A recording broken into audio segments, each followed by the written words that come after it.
Hi guys, so this is the famous bunker which held the defense for almost 20 days. This is a part of the top, and it's kind of like there's a lot of underground. This pipe was built recently, so people don't go in. It's just like a ventilation shaft, but it's sealed. Here we have some of the positions which pointed over there to Moldova. So Ataki, that's where the Germans came in and started to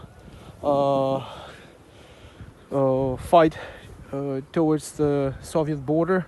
And below we have the bunker itself. Here is some very interesting place. So here you can see the trench which goes all the way up there.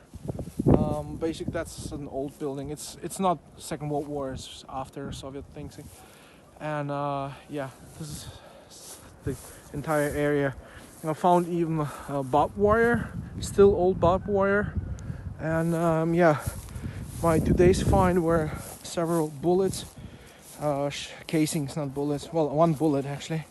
And yeah, I just gonna show later on my finds. So I hope the view is just beautiful. Look at that.